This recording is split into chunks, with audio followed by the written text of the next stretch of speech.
So what is a complex view? When we create a view on more than one table, then it is known as complex view. ठीक है. So अगर एक ऐसा view हमने generate किया है जो कि डिपेंड करता है एक से ज्यादा टेबल के ऊपर, तो उसको हम कहते हैं कॉम्प्लेक्स व्यू.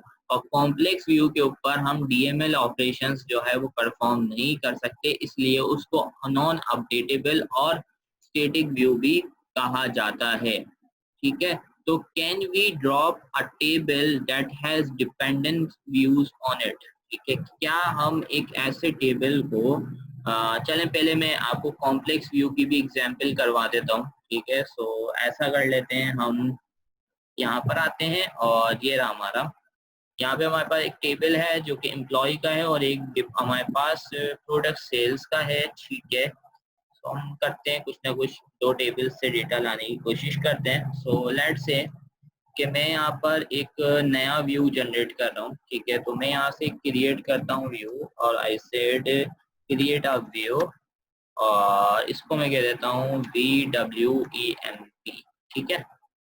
एस. ठीक है. अब यहाँ पे मुझे सिलेक्ट की स्टेटमेंट लिखनी है. ठीक है. मैं कहता हूँ भाई सिलेक्ट कर लो. हमारे पास यहाँ पर एम्प्लॉय है और प्रोडक्ट सेल के अंदर लेट मी सी कि हमारे पास कुछ ऐसी कीज वगैरह है क्या जो कि डिपेंड करते हैं. नहीं, कोई ऐसा हमारे पास यहाँ पर अभी नहीं. चलो मैं यहाँ पे यूनियन परफॉर्म करके दो टेबल्स को जनरेट करते हैं तो देखते हैं क्या हमारे पास. नहीं, यूनियन पे काम नहीं करे.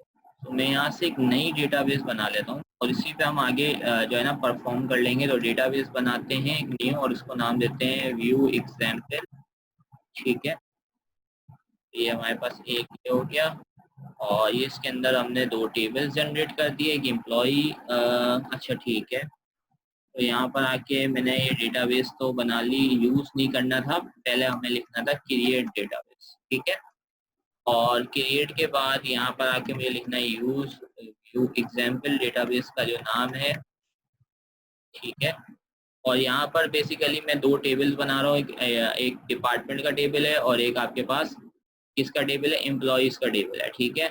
और एम्प्लॉय के टेबल डिपार्टमेंट के टेबल के अंदर हमने दो फील्ड्स रखी हैं, एक आईडी और एक उसकी डिपार्टमेंट का नेम. और एम्प्लॉय के टेबल के अंदर हमने आईडी, नेम, जेंडर और डीओपी. ठीक है. सैलरी और डिपार्टमेंट की आईडी रखी है. ठीक है. तो यहाँ पर आके मैं जो है इसको एग्जीक्यूट करता हूँ. ये employ does not exist. So let me create first database. मैंने डेटाबेस बनाई, डेटाबेस बन गई. उसके बाद मैं यहाँ से आके ठीक है, अब डेटाबेस भी चेंज हो गई. अब यहाँ से टेबल्स को जनरेट करवा लेता हूँ. अब टेबल्स जनरेट हो गए हैं और यहाँ पर आता हूँ और यहाँ से कुछ एम्प्लॉयज का डेटा भी मैंने यहाँ पर रखा हुआ है पॉपुलेट करके. तो मैं वो भी यहाँ से कॉपी कर लेता हूँ और वो इंसर्ट करता हूँ और उसके बाद जो है वो हम कॉम्प्लेक्स व्यू की जो एग्जाम्पल है उसको यहाँ पर कंप्लीट करेंगे. तो ये हमारे पास इंसर्ट करने की कोशिश करी. ठीक है. इंसर्ट हो गया है. डेटाबेस पहले से बनी हुई थी. ठीक है. सो हमारे पास फाइनली इन दो टेबल्स के अंदर डेटा बन चुका है. अब हम एक व्यू क्रिएट करते हैं. तो यहाँ पर आके बोलते हैं क्यू आपके पास VWEMP. एक हमने बोला कि हम यहाँ पर आकर एक व्यू जनरेट कर रहे हैं और उसके बाद उसके बाद मैंने लिखा सिलेक्ट. ठीक है. अब यहाँ पर मुझे बताना है कि कौन कौन सी फील्ड मुझे इस व्यू के अंदर दिखानी है. तो लेट से मैंने कहा भाई एम्प्लॉय की आईडी. तो पहले मैं यहाँ पर सिलेक्ट ऑल फ्रॉम एम्प्लॉयज कर देता हूँ. ठीक है. तो एम्प्लॉय का टेबल था हमारे पास यहाँ पर एम्प्लॉय. ठीक है. और उसके बाद यहाँ पर सिंपली एक मैं यहाँ पर लगा रहा हूँ इनर ज्वाइन. ठीक है. कौन से टेबल को ज्वाइन करेगा, ये करेगा भाई डिपार्टमेंट के टेबल को ज्वाइन करेगा. और यहाँ पर हम लगाएंगे ऑन का कीवर्ड. ठीक है. तो मैं यहाँ पर आके देता हूँ इसको एक नाम दे देता हूँ ई और इसको नाम दे देता हूँ डी. ठीक है. और यहाँ पर आकर मैं थोड़ा सा इसको डेटाबेस रिफ्रेश भी कर लूँ. ठीक है. तो हमारे पास यहाँ पर एरर्स भी कम हो जाए. तो ये देखो व्यूज आगे व्यू एग्जाम्पल आ गया. ठीक है. टेबल्स भी जनरेट हो गए और डिपार्टमेंट का टेबल ये आ रहा और इसके कॉलम्स देख लेते हैं. इसमें तो सिर्फ नेम और वो है हमारे पास और ये आ गए हमारे पास एम्प्लॉय के कॉलम्स. ठीक है. तो अब मैं यहाँ पर आके बोलता हूँ कि भाई सिलेक्ट ऑल नहीं करना. तो मैं बोलता हूँ भाई ई डॉट यानी एम्प्लॉय के टेबल से क्या लाना है, एम्प्लॉय की आईडी लानी है ना, तो मैंने यहाँ से बोल दिया ID comma E dot name, employ का नेम दे दो, और ई डॉट एम्प्लॉय की सैलरी बता दो, ठीक है। और लास्ट डी डॉट डी के टेबल से सिर्फ हमें डिपार्टमेंट का नेम चाहिए, ठीक है। तो हमने कहा इनर ज्वाइन हो और किस बेसिस पर हो, ई डॉट डिपार्टमेंट आईडी, ठीक है। डिपार्टमेंट आईडी यहाँ से इक्वल्स डी डॉट आईडी, ठीक है। तो ये हमने क्या बनाया है, ये हमने वैसे ही क्यूरी लिखी है। तो पहले मैं इस क्यूरी को रन करके देखता हूँ कि क्या ये क्यूरी रिजल्ट प्रोड्यूस कर रही है। तो आप देख सकते हो कि ये क्यूरी आपके पास बिल्कुल एक्यूरेट रिजल्ट यहाँ पे प्रोड्यूस कर रही है। उसके बाद मैं अब इसको एज अ व्यू बना के यहाँ पर प्रोसीजर कॉलम नेम, अच्छा ठीक है। सो यहाँ पर मैं, क्योंकि दोनों में नेम है तो यहाँ पर प्रॉब्लम कर रहा है, तो उससे अवॉइड करने के लिए यहाँ पर आ जाते हैं और एग्जीक्यूट करते हैं। अच्छा अभी भी दे रहा है, तो एक काम ये कर लेते हैं, इसको मैं यहाँ पे कह देता हूँ एज एम्प्लॉय नेम, ठीक है, और जस्ट टू डिफरेंशिएट, ठीक है। और यहाँ पे डी डॉट एम्प्लॉय के बाद यहाँ पर मैं दे देता हूँ एज डिपार्टमेंट नेम, ठीक है। तो अब इसको रन करते हैं, एग्जीक्यूट करते हैं। तो अभी हमारे पास क्या एरर आ रहा है, अच्छा अच्छा अच्छा, स्पेस नहीं आएगा, पहले भी मैंने आपको बताया था स्पेस नहीं आता इसके दरमियान।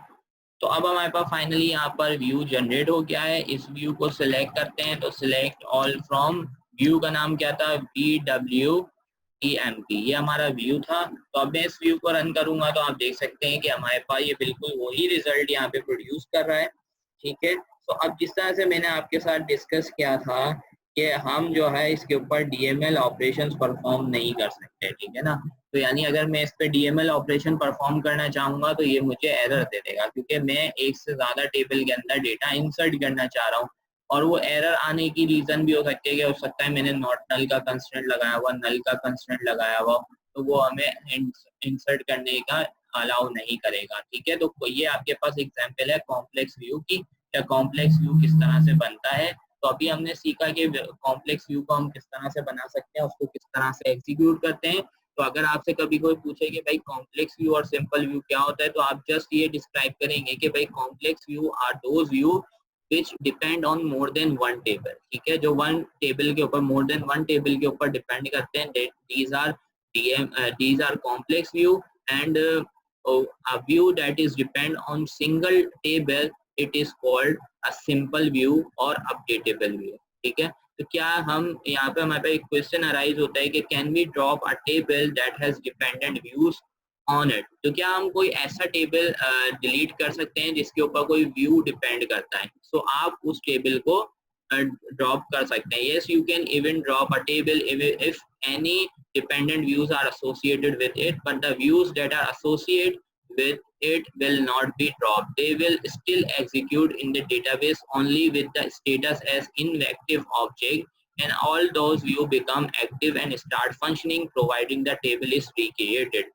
तो जैसे ही अगर आपने कोई टेबल डिलीट कर दिया, ठीक है, ड्रॉप कर दिया, तो आपके व्यूज जो है वो आपके पास इनएक्टिव ऑब्जेक्ट की तरह वर्क करते रहेंगे, ठीक है। लेकिन जैसे ही आप वो टेबल और वापसी जनरेट करेंगे, रिक्रिएट करेंगे, तो आपके पास आपके व्यूज एज इट इज जैसे पहले वर्क कर रहे थे उसी तरह से वर्क करेंगे। तो क्या हम कोई व्यू बना सकते हैं किसी और व्यू की बेसिस पे? Yes, it is possible in SQL server to create a view based on other views. यानी आपके पास एक पहले से व्यूज बना हुआ है, अब उस व्यूज में से एक व्यू बनाना है, तो क्या उसकी बेसिस पे हम व्यू बना सकते हैं? तो वो भी हमारे पास पॉसिबल है। यानी हम यहाँ पे जब व्यू क्रिएट करते हैं और एस के बाद क्यूरी लिखते हैं कि हमें एक्चुअली में व्यू के अंदर क्या क्यूरी दिखानी है, क्या क्यूरी प्रोड्यूस करनी है, तो वहां पर आप व्यूज को भी कॉल कर सकते हैं। तो हम एक व्यू में से भी एक नया व्यू जनरेट कर सकते हैं सिंपली। लेट्स से कि मैं आपको वो भी करके दिखा देता हूँ यहाँ पर। तो यहाँ पर लेट से आप बोलते हो कि हमारे पास एक व्यू होना चाहिए जिसमें एम्प्लॉय की सैलरी ना हो, ठीक है। तो मैं यही क्यूरी पूरी कॉपी करता हूँ और यहाँ से कॉपी करने के बाद लेट्स पेस्ट दिस, और पेस्ट करने के बाद में सैलरी को हटा देता हूँ। ठीक है, अब देखो मैंने यहाँ पर ये सिलेक्ट किया हुआ है ना, मैं इसको यहाँ पर ये पूरी क्यूरी लिखने की बजाय मैं यहाँ पर बोलूँगा सिलेक्ट ऑल करने की बजाय यहाँ पर आते हैं, इसको बंद करते हैं और बोलते हैं एस सिलेक्ट, और व्यू को भी एक नाम देते हैं, ई नाम दे देते हैं लेट्स से, और ई डॉट। अच्छा मुझे इसमें से करना है तो मैं यहाँ पर आता हूँ पहले और मैं बोलता हूँ कि भाई मुझे इसमें से क्या क्या चाहिए, मुझे एम्प्लॉय का नेम चाहिए। ठीक है, मुझे यहाँ से उसकी आईडी चाहिए और एम्प्लॉय का नेम चाहिए और डिपार्टमेंट का नेम चाहिए। ठीक है, यानी मैं एक नया व्यू बना रहा हूँ, लेकिन वो किस में से बना रहा हूँ, पुराने वाले व्यू से सिलेक्ट करके बना रहा हूँ। तो ठीक है, और मैं बोलता हूँ फ्रॉम, और पहले व्यू का नाम क्या था, VWEM। ठीक है, तो मैं एक नया व्यू बना रहा हूँ यहाँ पर, एग्जीक्यूट करते हैं तो हमारे पास एग्जीक्यूट हो गया।